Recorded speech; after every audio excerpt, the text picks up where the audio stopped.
I don't usually get called in here. You know, that would be fun if we go into Lisa's, what is your cousin's name? Teresa, sorry. I don't know why I was thinking Lisa.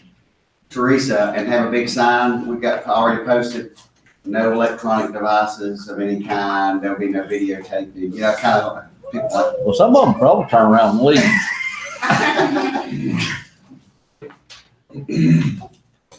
Have a security guy, we have a guy dressed in like he's wearing security or that ear thing in. That'd be funny. Well, I'm gonna probably do the Gastonia again next week. So probably what I may do is just go ahead and give him my computer and my camera. That way there's not a glitch. Oh, I'm preaching next week. Well, you could go down there and preach. Well, I'm just gonna go down and do a visit with my mom and. Yeah. That's fine. You know, but I mean, if y'all wanna go ahead and hold Bible, we can take next Sunday off. I don't care, whatever y'all want to do. Well, we'll find out what's going on, because, hoping there's not. They won't be here next weekend. Where are they? They what? Ashley started playing ball. They won't be here next weekend because she's got a tournament somewhere in South Carolina. Oh, so they're gonna drive all the way to South Carolina. She is. I don't think Tommy's going. Yeah, she's like her sister, boy. They'll drive all over the Carolinas to watch them youngins play ball. You know, is it just me Don't say or it. does it bother y'all that schools can't plan their activities on any other day but Sunday? Well, it's not just schools, it's everything. I mean, all this travel, of course, the travel stuff, I guess, has to be played on the weekends. I don't know, but I just think that stuff's gotten out of hand. I mean, I really do. I do too. People are flying their kids places. You've got Saturdays. I mean, Saturdays, play a tournament on Friday and Saturday, and then next Sunday off. These kids don't get no rest, and they're burnt out by the time, Yeah. you know. I know. Ashley's not getting to play so far, so she's a little disheartened by all that. She ain't getting to play. No, she's as good. She's as good, if not better, than their older players they've got on the team. But she's a freshman, right? Right, and they're gonna play the older kids, of course. Unless she's super outstanding. Yeah. Well, Butch Jones played Jalen Hurd over Alvin Kamara, and and Alvin Kamara was Rookie of the Year in the NFL this past year. What does that tell you about our coach? Where's Jalen Hurd at? Jalen Hurd's playing wide receiver for Baylor. I don't think even won a game this year. Jalen Hurts playing what? Jalen Hurd, not Hurts. So, You know, used to be our running back. yeah. You know, that is true. Not only does a coach have to know how to coach, they've got to know how to identify talent and develop it. I really see. And play the better player. Yeah. And Butch definitely wasn't doing that. Suffer not the little children. Watch cord. Watch your cord. Good job. What's going on, Spiker? I know what's all that. Cindy said when they pulled up in the parking lot out there, said he clapped and said, "Oh, Yay, church! Yeah, that's computer and camera. Do you see him on there? we'll get you down there in a little bit and have you pray a little prayer of repentance and get you saved, okay?" I was saved when I was 3 years old. I could be preaching by the time you're 6. Yeah. Hey, he can play a mean harmonica now, can he? Yeah, he can play harmonica. Does he And really? he can go, wah, wah, I didn't know it. Told. Repent. Oh, That that is little old boy, you hilarious. could barely tell what he was saying on that video you showed me, and they had the little subtitles of what he's saying. What he was saying, 'cause, you know, You talking about that little preacher? Yeah, Yeah. I'm telling you that. He wasn't doing nothing but copying what he's heard during that Pentecostal environment. Yeah, All they're doing. and they're going, oh. Oh, they eat that stuff up. That's sad. It is. we'll get a bunch of plastic rubber snakes and have him up there.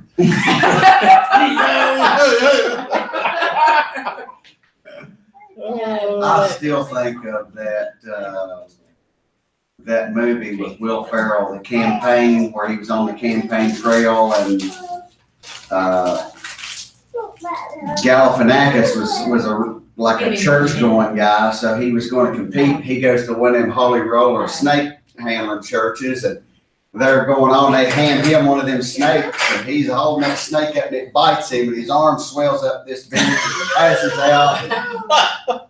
You ever seen that movie? That is hilarious. You know, it's so funny the way religion, you know, even what we were talking about, you know, what the Islamic extremists try and do, and, you know, they go into cities, try and kill everybody that, you know, and it's just like those snake handlers, you know, they're handling them, trying not to get bit, you know. Right. And well, that's not what it says. It says you'll get bit and it won't bother you. Yeah. Because you'll have them, you know, you should be just, Yeah. you know, if you really want to prove, you know, your faithfulness and drinking poison, you ought to be snaking into it. But if you get bit and die, it's because you didn't have enough They didn't have faith, enough faith. you know, Yeah. or you had unconfessed sin in your life. One of the two. Oh, I know. One of the They big read that into that. And the reason they built that entire doctrinal little schematic is because if they were actually, like you say, if literally it bit them and they didn't die, and everybody in that church, that's how that passage would go. That's how it would work. But when so-and-so gets bit, and we've said about preachers that died, then they're like, oh, wait a minute. Yeah, Paul was to me, Paul was the, you know, example of that. Yeah. Yeah. You know, that, Shook that snake off into the fire. yeah. Yeah. And, you know, when you look through, I mean, everything is just this type and shadow, and everything is showing you can't do it on your own. That's all it's Right. about.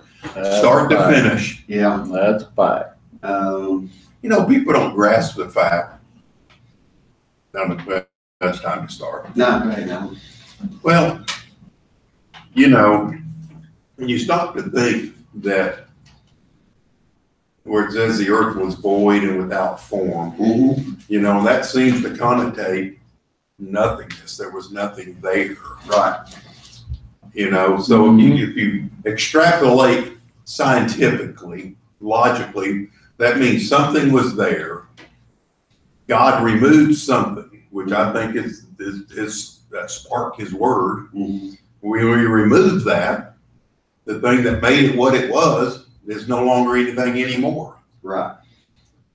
But what people don't grasp is that when he makes it, that was the plan. The whole, everything, you and me sitting here was there when it was nothing. Right. It was already there. Right. And people don't grasp that he made it. It is what it is now because that's the way he made it. Right. You know, and so the absoluteness of defeating the serpent, the evil one, was done when it was nothing. You know, when he's. Well, I always thought about it. I always think about this. God absolutely had to foreknow that he already had this created being, highly intelligent, that's already fallen. And that he's going to restore a creation that he already had before and put a man and a woman on there, giving them no real special powers or anything per se. He had to know that Satan or Lucifer wouldn't leave that alone, that he was going to try to destroy and corrupt that as well, fully knowing that. And I got to think, I've thought about that a lot, about Adam and Eve. And he says, the woman that thou gavest me, she gave it to me and I did eat. It seems like he's passing the buck, and there's a lot of stuff that's going on there that had I been there actually witnessing that, I could maybe discern about what was going on. But she was a highly intelligent. I think she would be highly compared to what we have today, because I think we have descended or degraded compared to what was in the garden. That even with all of her great intelligence, she was deceived. And so Adam and all of that was deceived. God had to know that that's how that would play out. Well, the garden to me was kind of like the kingdom. I mean, it was what these Jews would have. He had dominion. He was made from the earth, so everything that's in the earth, that creation, was made through him. Right. It's all there. So he had dominion over the earth, the animals, everything. And really, the thing to help him keep that dominion was just simply Believe in follow the words that Believe had God. been laid out. That's all he had to God do. would have protected everything else. But even man, I was watching, I'd flipped through and it was one of the Marvel movies, and it's where Thor, apparently he's back in time and he's fighting all of these, bad guys. And then this big rock giant comes out. yeah. But it was, he's like a god. And whoever this other, but that's, people don't realize what those soldiers in Israel, back in those days, they could just walk out there in the midst of thousands of these other soldiers. Yeah, and just know exactly where to swing because God was directing them. And can you imagine being able to go out there and take on 100 soldiers and have no fear. And so here's what we were talking about Joshua last week, and the promise to Abraham didn't go away, I don't think, when he sent Joshua. I think any one of those nations Oh yeah, like the Philistines could have and come and bowed down to Israel, yeah, and they wouldn't have been slaughtered. yeah.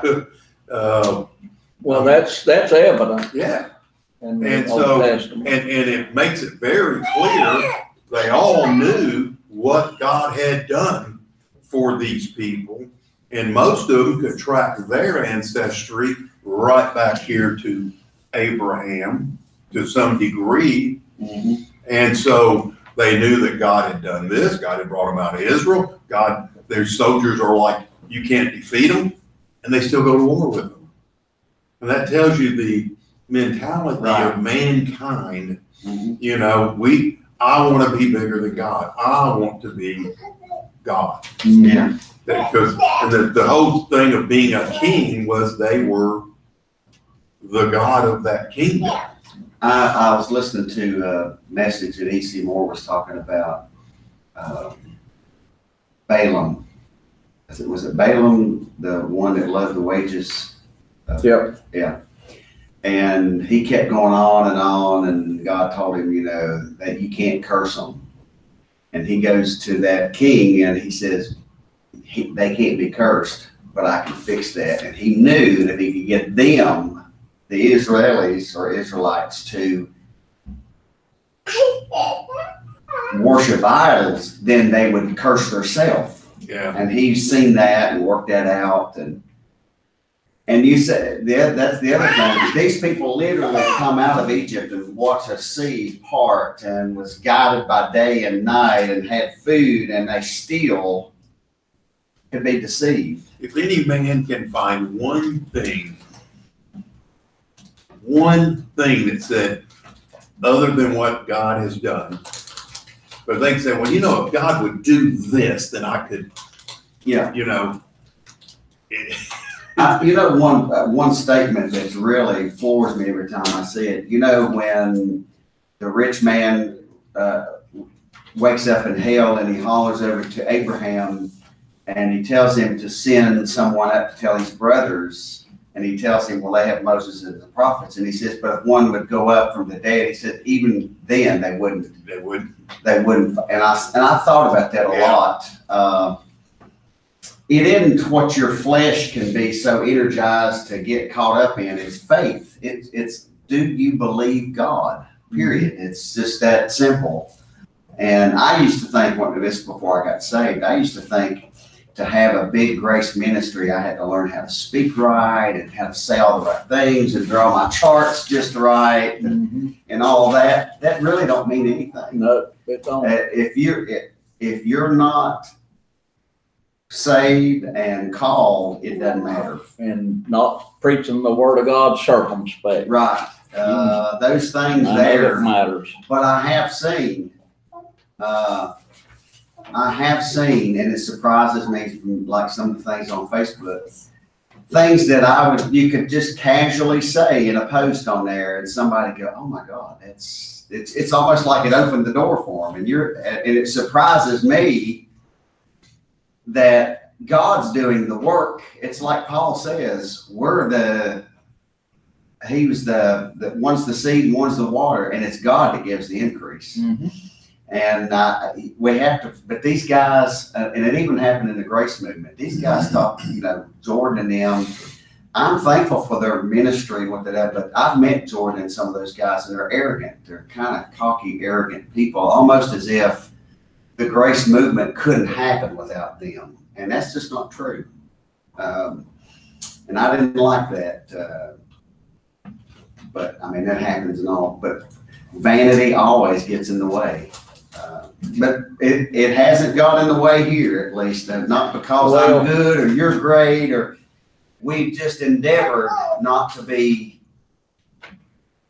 I don't care. If you do great one day, I'm glad. I'm thankful for that. I think it's awesome. I mean, I'll be honest. My flesh sometimes is, arrogant, and sometimes I'm vain thinking. Sometimes I have vainglory thoughts. Right.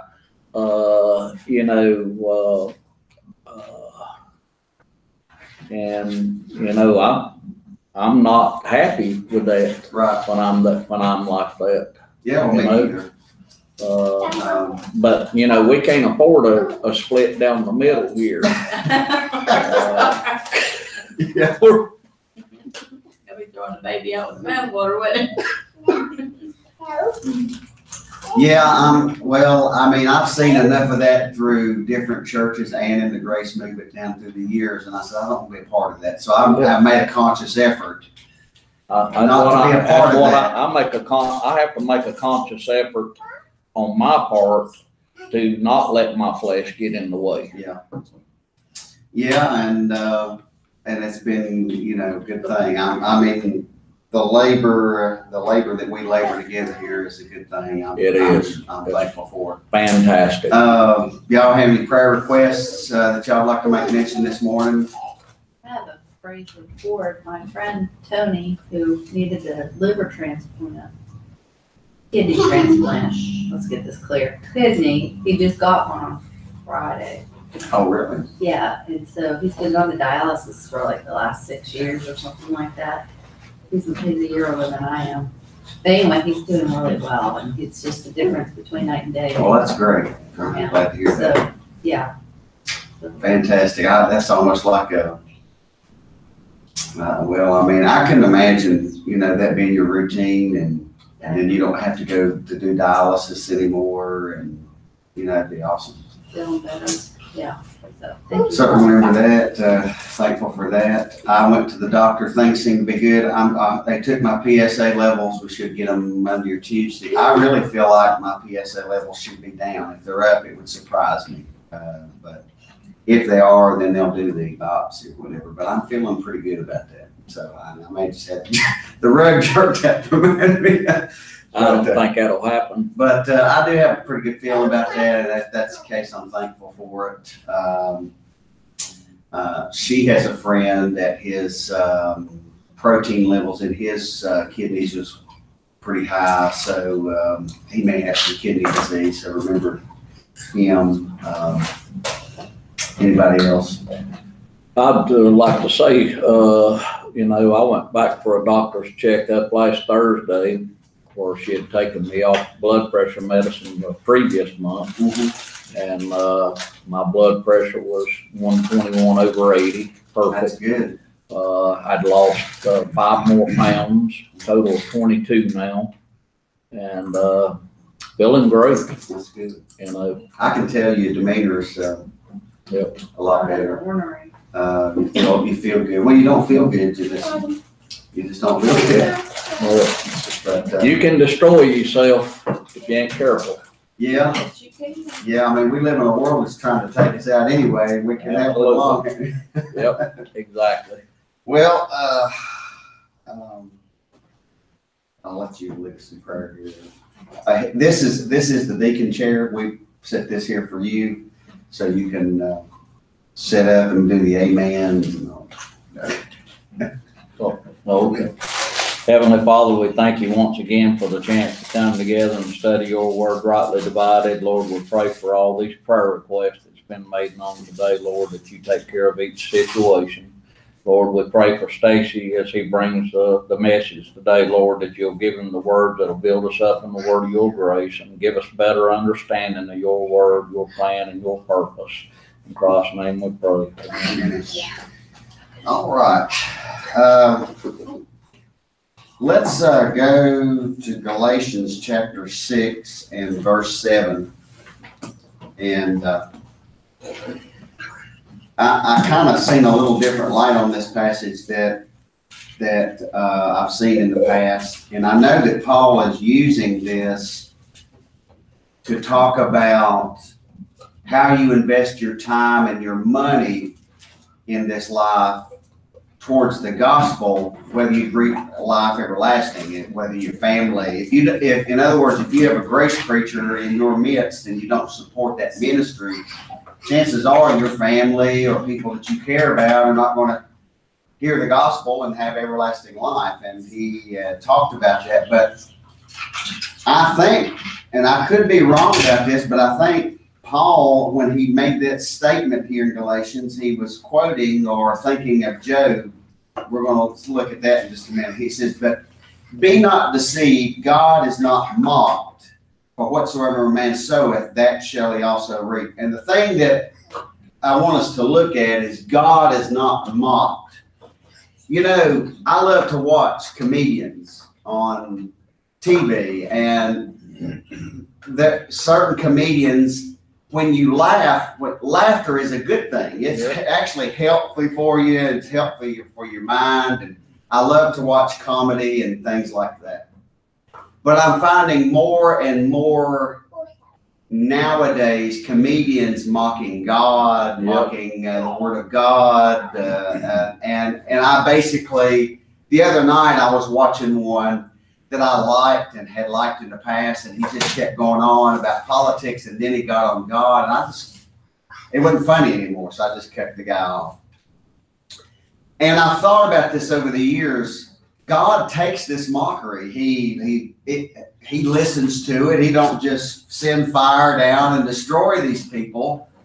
But the passage does say that God is not mocked, and one day their mockery, they will answer for their mockery and for their how they've made fun of. And I've always thought about that. I've seen these guys go on and say that there is no God, and I've sit there and I have to force myself to watch it just so that I can kind of understand where these people are coming from to some degree. But the whole time I'm going, you won't be saying that at the judgment seat of Christ. You won't be, and that's because I have that knowledge. And what I want us to look at is some things where God says that he's going to laugh at the wicked and their derision. And see, he's being gracious right now. He even in the Old Testament, he showed his wrath somewhat. He's being gracious right now. But there's a time that the grace will be set aside and his wrath and justice will be put forward. And so I want us to look at those things. But let's go to Job chapter 4 and verse 8. Just like Paul said, God is not mocked. I think he had passages like this in mind because Paul, all he had at the time was the Old Testament. He was well versed in the law and the prophets. I really believe he had a great knowledge of that. And Job says, even as I have seen, they that plow iniquity, and according to what we talked about, and Tim mentioned this last week, iniquity is taking God's word and twisting it and making it false or making fun of it. That's iniquity. And so wickedness reaped the same.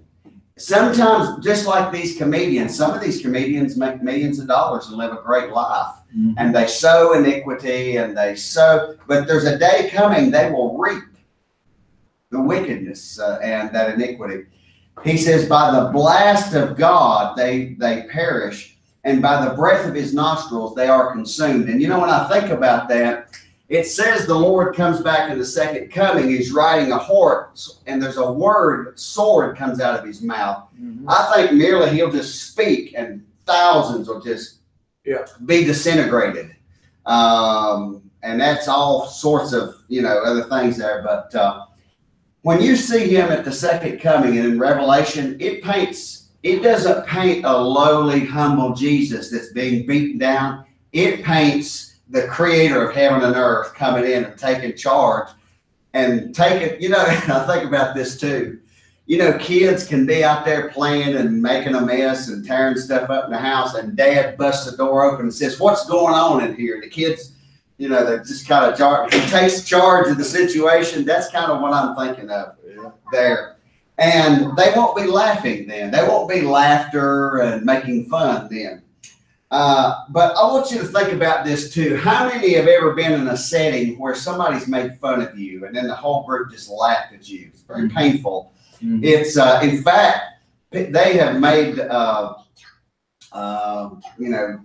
taken surveys, and people would rather go through physical death than to get up in front of a crowd. Why? Because they're afraid of rejection. Mm-hmm. Rejection and being laughed or mocked is a very painful thing. And kids in high school go through this. That's why high school is such a tough time. These kids are trying to find their identity, and they have kids kind of laughing at the way they dress or the way they act. And that's why, but it's one thing to laugh with. Now and that's why I want us to think about this too. Laughter is a good thing as long as everybody's laughing with the person. But when you laugh at a person, that's a whole different thing. And it's a very painful thing. And I'll admit that when I was in high school, I can be very sarcastic. I actually liked comedians that were sarcastic and used sarcasm. And sarcasm is being used very greatly today in our politics to try to discredit and demean the opposing side. And really, sarcasm is not a good thing. It's not a godly thing, really, when you think about it, because God doesn't demean. He tries to build up. And sarcasm is often, and we're going to see this, mockery is always used by Satan to demean God's people and his men at the hour, so to speak. But mockery is very painful. And so keeping that in mind, God is going to give retribution for all the pain that they've, in a sense, given him. So let's go to 2 Chronicles chapter 36 and verse 14. Chapter 36? Yeah, chapter 36 and verse 14.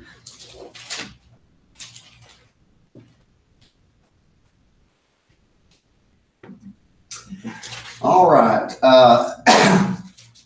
2 Chronicles 36:14. Moreover, all the chief of the priests and the people transgressed very much after all the abomination of the heathen, and polluted the house of the Lord, which he had hallowed in Jerusalem. And most likely what they done is they offered these sacrifices. They probably even brought these Gentile gods into the house of God, drew these images on the temple and all of that type of thing. That's what they had done. And the Lord God of their fathers sent to them his messengers, rising up betimes and sending, because he had compassion on these people, because he didn't want to destroy them.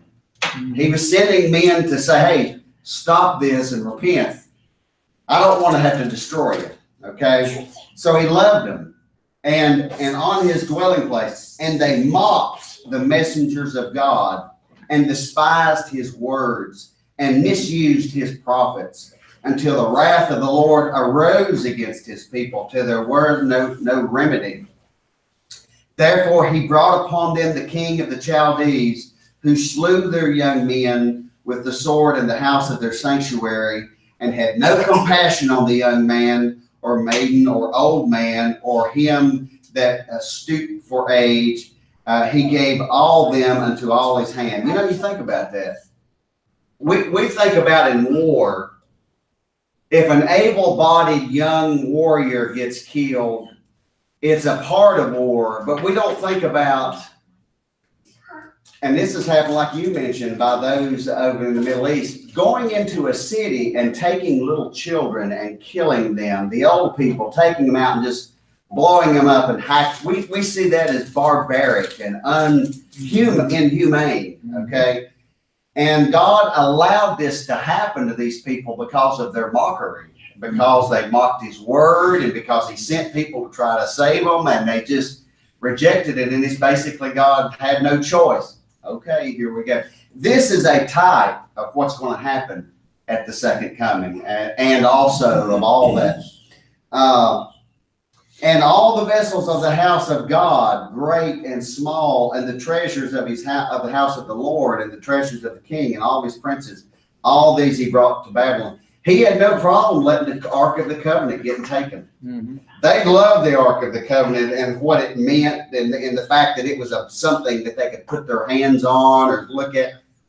He said, take it. Take all the vessels. Tear down this temple. You think the temple means anything to God? It's the people. Mm-hmm. Even then, I know he had the specific, but he's trying to show them it's the temple, it's the people, it's the relationship with God. Like he was saying earlier, everything is types and shadows. The temple is just a type and shadow of the temple. Right, exactly. Which is your body. Exactly. And they worship these other things. Now let's go to Matthew 23:31. I think there was great sorrow when those people, can you imagine living somewhere and then an army comes in and slaughters a bunch of people, and those that survive, Daniel was one of them, mm-hmm. was carried off into captivity to a land they'd never even been before. Yep. They don't know where, they don't know what's going on. They don't know what their future holds. That will wake you up. That will jar you into reality. Mm-hmm. Now notice what the Lord says to the same. Now we're talking to people that he was dealing with. He says, wherefore ye be witnesses unto yourselves that ye are the children of them that killed the prophets. He's saying you are the children of these very same people that I had slaughtered come in because you killed the prophets. I sent them to you. You've made fun of them.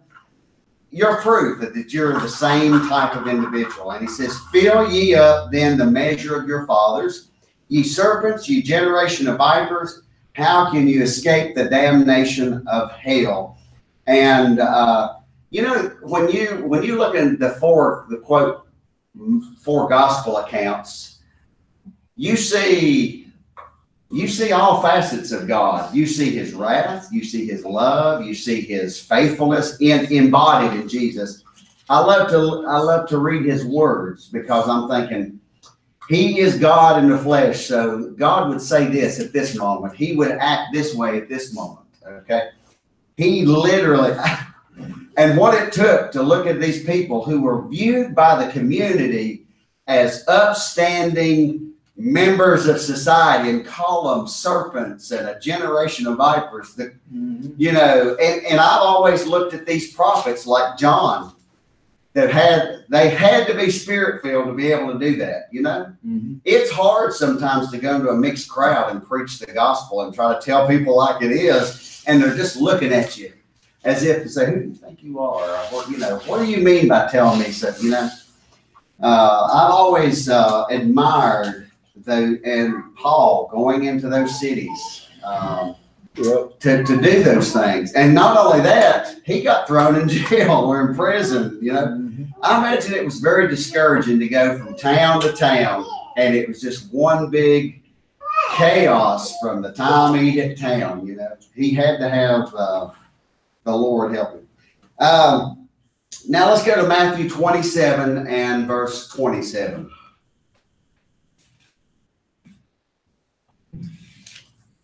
Here again, they mocked God in the heavens. Now we have God in the flesh on the earth, and they mock him. And notice here in verse 27, the soldiers of the governor took Jesus in the common hall and gathered unto him the whole band of soldiers, and they stripped him. It's one thing to have your clothes be ripped off and just being in a crowd of people. That is embarrassing. Mm-hmm. That is just demeaning. And they put on him a scarlet robe and then planted a crown of thorns, which was mockery. You say you're a king, here's your crown. Mm-hmm. Okay? And they bowed the knee before him, not realizing that they were really bowing the knee before the Creator. Okay? And mocked him, saying, "Hail, King of the Jews." You know, that is so ironic. The irony there is just unbelievable. They were doing this out of ignorance, mocking him and belittling him. And yet, what I love about this, Paul says, because he went through that, God has given him a name above every name, set him above all things, because he was willing to do that. Don't you imagine the people that are in hell right now that took part in this, because they died most likely, and to wake up in hell and realize, oh my God, I kneeled before the King of Heaven and made fun of him. Man, I tell you, that would be something. And after that they had mocked him, they took the robe off of him and put his own raiment on him and led him to crucify. This is what mankind does to God. They mock and ridicule him and righteousness. They do that to his preachers. They do that to his messengers. And it just shows their arrogance and their foolishness. Let's look at Psalms 22:6. This passage in Psalms is a prophecy about what took place there while he's hanging on the cross. And notice what they do to him. Now imagine he's gone through all of this humiliation. He's hanging there dying now. And it says, "I am a worm and no man, a reproach of men and despised of the people." And it's one thing to be hanging there naked and people looking at you with hatred, despising you and what you've done. "And all they that see me laugh." They're laughing at him while he's down there. "And they shoot the lip out." You know, they're making fun of him, going, "Who do you think you are? You deserve to be up there." You know, I think, and I'm thankful for EC for this, he really put across, it wasn't so much the physical pain that the Lord endured, even though that would be amazing.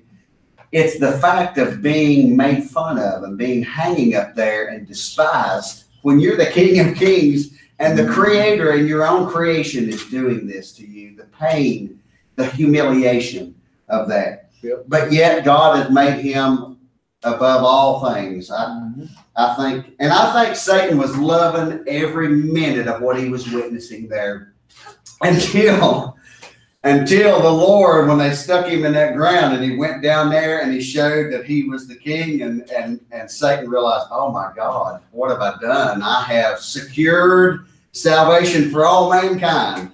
I think that's awesome. That's the way God's mocking Satan. Go ahead. But you stop to think about, because we say it's all a type and shadow, and it is, and use each of us as an example. I mean, we did everything for our children. I mean, there's nothing. My dad, you look back, and yet we rebel.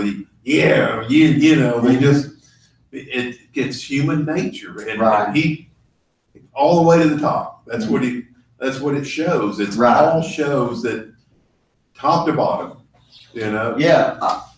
It all comes back to that one statement. There is none good, no, not one. There's not a just man on the face of the earth. And nothing will cause it to happen other than what he did. Right. And I look at that and I go, amen, and thankful that I see that now. Me quit trying. I don't try to please God according to my flesh anymore. It's really overwhelming when you look at all of this. And, we've been really fortunate over the years to kind of see God's plan in this big spectrum and see his grace and his mercy, and then he calls Paul and sends him out. And I'm thankful for seeing the distinct ministry of Paul. I mean, that is such a blessing to see that, and because it shows God's, even his wisdom, it shows his mercy even more than, anything. It's just amazing to me. Yep. Let's now go to 1 Kings. 1 Kings 18:25. I love this passage right here. Elijah is going here, and there's a dispute about the gods of the Gentiles and Elijah's God. And he says, okay, let's have a contest. He says, I'm going to build my altar and you build your altar. You put your sacrifice, I'll put mine, but we're not going to build a fire. You call upon your God, and we'll see what happens. And it's an amazing story. But notice here we have Elijah as a type in my mind here of God laughing at those people. Now notice what happened. Elijah said unto the prophets of Baal, choose you one bullock for yourselves and dress it first, for ye are many, and call on the name of your gods, but put no fire under. And they took the bullock which was given them, and they dressed it and called on the name of Baal from morning until evening, until noon, saying, O Baal, hear us. But there was no voice, nor any that answered. And they leaped on the altar which was made, as if that was going to really wake him up and fire him up. And it came to pass at noon, Elijah mocked them. And notice what he said. It said, cry aloud, for he is a God. Either he is talking, he might be talking to somebody and you need to interrupt him. Or he is pursuing, or he is in a journey, or peradventure he sleeps and must be awakened. He's mocking these people. Yeah. Okay. Yeah. And I love it that he does. But that's the foolishness. He's saying you worship this God, wake him up. He might need to be awakened. And they cried aloud, and that even fired them up, and they cut themselves after their manner. Evidently, when they would call upon their gods, they would cut themselves as a sacrifice, and blood would be coming down. So here they are with all this blood is gushing about on them. And it came to pass when midday was past, they prophesied until the time of the offering of the evening sacrifice, and there was no voice, nor any answer, nor any that regarded. All of that, there was nothing. And of course it goes on. I won't go into all the detail, but when Elijah called upon his God, the fire came down and took his sacrifice and theirs and licked up all the moisture around. Mm-hmm. And man, they're like, oh my God. That was God saying, let's see who's the real God here. Mm-hmm. And I love those stories. There's a lot of, I get encouragement from that. When Paul says those things are written aforetime for our learning and admonition, I love going back and reading these types of stories. Elijah, maybe that's why they chased him all the time, wanted to kill him, because he had maybe a little bit of sarcasm towards them and their gods and their foolish practices. Let's go to Psalms chapter 2 and verse 1.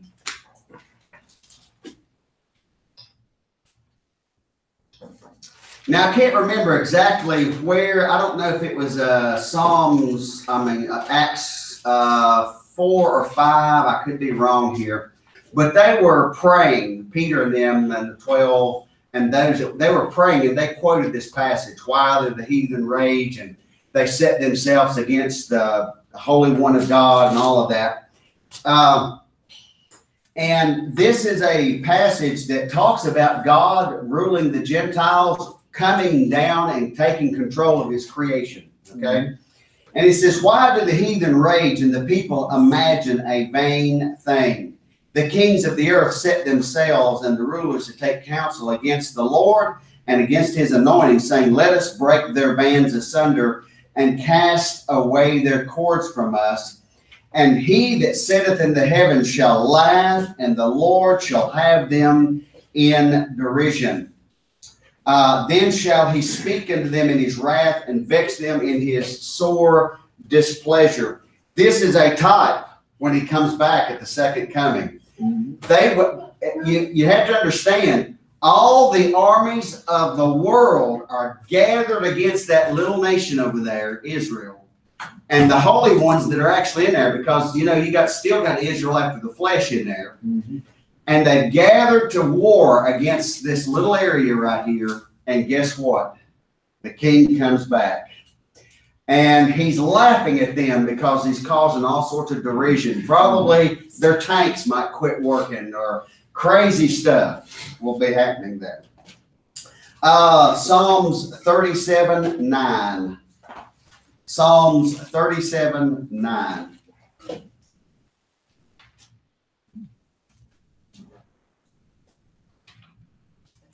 And I don't know. I mean, I have a lot of emotions when I'm kind of, and I'm just giving you some of my opinions here. It really bugs me when people make fun of God and they make fun of His word. It really teases me off. Too. And it just stirs something in me because they're making fun of my Lord, my God, His word. He makes fun of things that I know to be true. And I say, you'll get yours one day. I mean, I say that within my spirit. And I don't think that's a wrong thing. I think it's a righteous indignation. I think God says, I'm going to show you one day. Yep. He says in verse 9, for evildoers shall be cut off, but those that wait upon the Lord, they shall inherit the earth. For yet a little while, and the wicked shall not be. Thou shalt diligently consider his place, and it shall not be. But the meek shall inherit the earth, and shall delight themselves in the abundance of peace. The wicked plotteth against the just, and gnasheth upon him with his teeth. The Lord shall laugh at him, for he seeth his day coming. It's almost as if God sees the stuff that's going on now, and he's just kind of going, your day's coming. I've got a bowl of wrath in store for you who do not believe and that have made fun of me. I've got a 50-gallon drum.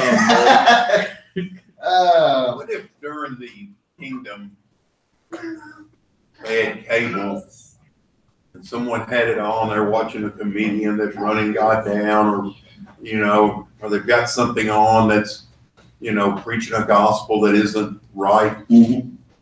How would God deal with that person, you think? Well, I've always said that, and I thought about it immediately when you was talking about that.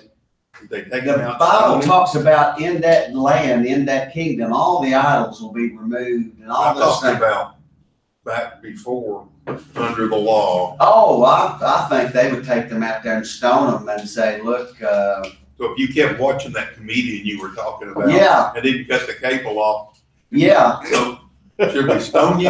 Yeah. Well, the only difference is I go, I don't want to hear that no more. I'll cut that off. But what we should do is cut the cable off. Oh, now, so we don't. Now, that's old Grace thing. He was just talking about spectrum earlier. When he said the whole spectrum of the thing. Oh, that's right. Was that the Spectrum Internet? Is that what I was talking about? I mean, you got to have spectrum. Well, you see how easily it should have been stoned back there. That's why when he said it was a tremendous weight to bear. It would have been hard to live under that. And I think it was very attractive when they'd say, well, don't worry about keeping all those statues and jets. Just come over here to our God and just offer a sacrifice and have an orgy every other week. And where is that? Is it in Hebrews where it talks about for every transgression received a just recompense? Yeah. Is that in Hebrews? I think Hebrews chapter 2. Right. And he's making a reference, I think, to the kingdom where, if everything received a just recompense back there, just think what it's going to be like over here in the kingdom when the king's ruling. Well, yeah, and see the difference back then, you could go to that priest and say, I am so sorry, I disobeyed my mother and father, dishonored them, please don't stone me here, let me give you some money. Just like we see in our judicial system. Yeah. But that judicial system will not accept gifts. It will execute judgment. Yeah.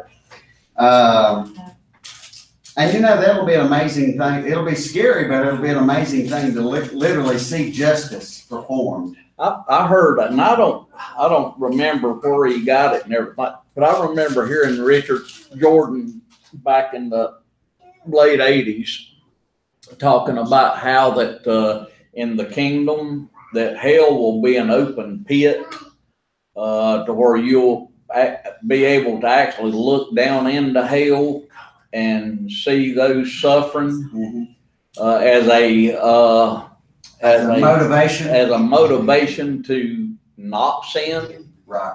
Because every sin will receive a just recompense. Right. Now, I've looked for that, and I don't have the cassette any longer. I got rid of a lot of the stuff that I used to have back then. Yeah, I remember you talking about that, and I think I could be wrong.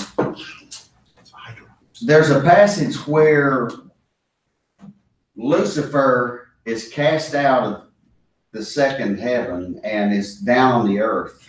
And the earth and the people witnessing him, is this the one that's deceived the nation and caused all of this problem? And looked at him, and I think it was maybe there somewhere, but I could be wrong. But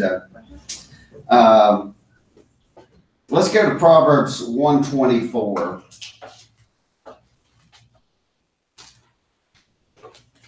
Proverbs what? Proverbs chapter 1, verse 24.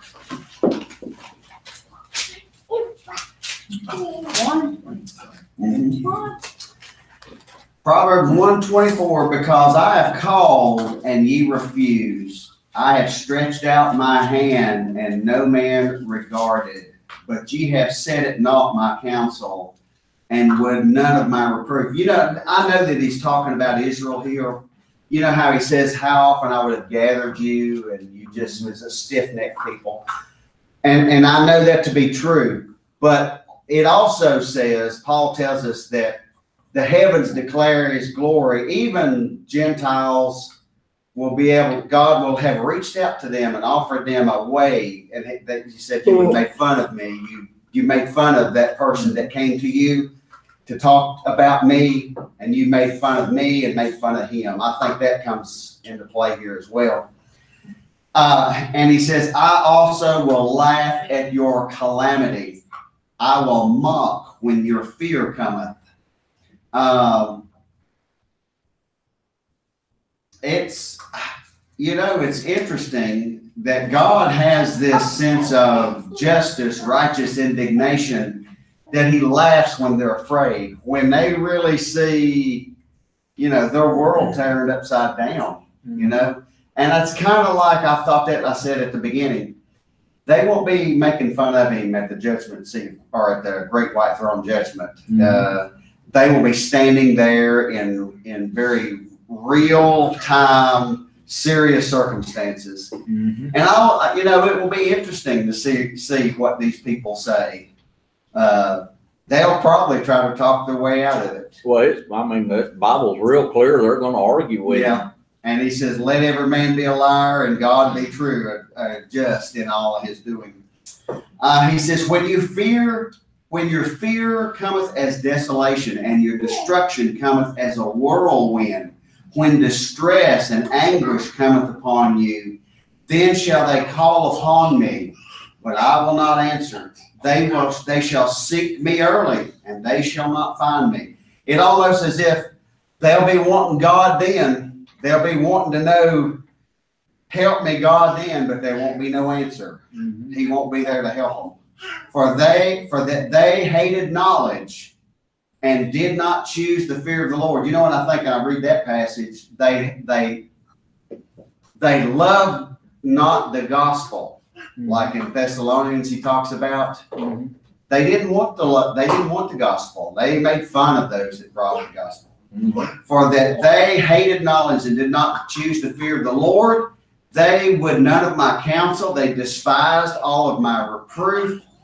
Therefore shall they eat of the fruit of their own way and be filled with their own devices. For the turning away of the simple will slay them, and prosperity of fools shall destroy them. But whoso hearkeneth unto me shall dwell safely, and shall be quiet from the fear of evil. And lastly, Luke chapter 6, verse 21. Now, this goes to the fact of those in the present day and under the law and under the kingdom gospel that were ridiculed and rebuked for standing for the truth, that were mocked and made fun of. Notice what God said here, or the Lord says here. This is talking about in the kingdom. Blessed are ye that hunger now, for ye shall be filled. Blessed are ye that weep now, for ye shall laugh. We will laugh in the kingdom. We'll be joyous. Mm-hmm. We'll be thanking God that we listened and didn't make fun of the Lord and mock Him. There will be a joyous joy in our heart. Mm-hmm. And I think that's what He's talking about there in the kingdom. I always wondered, the quote Beatitudes and that big speech that He gives there. Blessed are the peacemakers, for they shall inherit. And, I always wondered what all that's meant. He's basically saying those will inherit the kingdom of God. Mm-hmm. All of you that was made fun of, hey, I'm going to bring you up in front of the whole world and say, look what y'all did to my people. Yeah. Look where they are now. And we'll have justification. That's kind of what.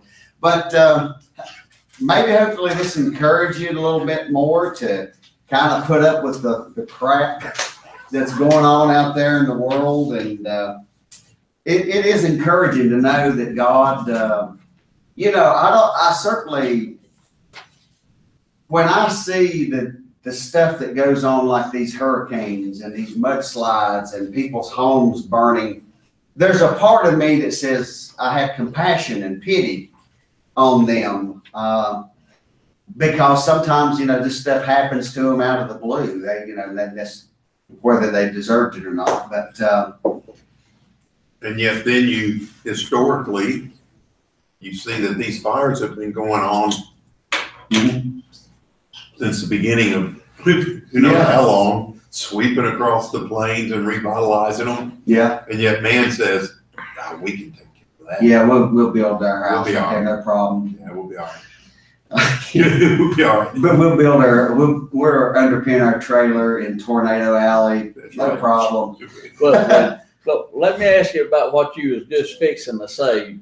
So you got that sin nature about you, and then you got that part of you that has pity for that. But then at the same time, if there was a great earthquake that dropped California off out into the Pacific, you might go secretly. Well, and the reason I say that it's my opinion, one thing that kind of puzzles me about this is that, do you remember when the Lord was there and a couple of His disciples said, well, Lord, just let it rain fire on those people. And He said, be careful. You don't know what spirit you're of. Yeah. I don't know if that's the flesh that says, burn them to the ground. There's a righteous indignation, mm-hmm. and then there's a flesh revenge. Yeah. And that's what I'm not quite Sometimes sure. My flesh revenge, I think, gets in the Well, I love revenge movies. They're getting ready to do a remake of Death Wish. You remember those old Charles Bronson movies? Oh, yeah. I love that stuff. Charles Bronson was the top-notch vigilante. Revenger. Yeah, and, we love that kind of stuff. So, kind of weigh all that out. But anyway, I thank y'all for coming. Yeah, good job. Good job. But I guess that's why we get excited when we know that God's going to take vengeance someday. Yeah. He's not going to keep putting up with this crap. Yeah, and you kind of feel like, well, you don't know who He is, and no, we don't see fire raining out of the heavens. But when that happens, What's your name is? What's your name? What's your name? You better tell me your name. just to go back to what we were having that discussion before Bible class started, before you started speaking. Something, you know, talking about the nation, what you was talking about, that nation that would have come in and, you know, bowed down to Israel, and, you know, God would have blessed them. It wasn't that they were bowing down to Israel, the people. The God It's they recognized that God Almighty, the creator of heavens and the earth, was with this people. And they were bowing down to the seed of Abraham. That's it. Right. You know, they were blessing the seed of Abraham, as E.C. Moore and that crowd says, but they were blessing the Lord. Right. They Just were like- recognizing him as the one that was behind that nation. And they would have had to forsake their gods. In other words, I don't think Israel could have befriended them and blessed them. You know, okay, now y'all go worship. You know, we have freedom of worship here, you know, because, so y'all just go worship your gods and we won't. Oh, no, I think they would have had to clear the house. I agree. And there would have been one person going, I'm gonna go ahead and just take the silver off from my little gods and I'll put this over here. You know, just burn this piece of wood, but I'll keep the silver. Like, Well, they had been circumcised too. They come in. So they've done all of that, and they said, okay, there's the last thing we got to do here. What? Just line them up, whip them out. Now, who was the harlot? Rahab? Was Yeah. Rahab the harlot? You know, she's a good example of that. You know, she recognized, hey, the creator of heaven and earth is behind these people. Right. You know, I'm going to be of assistance to them. Yeah, well, I You think know? about Nebuchadnezzar after he walked around and for 7 years, like an animal, he come to himself and he says, this is the true God, the creator of heaven, the one. Yeah. Easy, baby. Don't go around that way if you're going to go around. Is that thing still on? Well, Robin likes to hear our Well, I know, that's what I was discussions gonna at times sometimes. There you go. But, yeah, I mean, I like thinking about that stuff and trying to figure it out. What was happening? What was really going on? What did those people know when they were living under the law? What were they thinking? Yeah. Yeah, sometimes I get so embedded in the thought of it though that I think, oh, it's just wears my brain out Yeah. sometimes. You know what I'm saying? Yeah.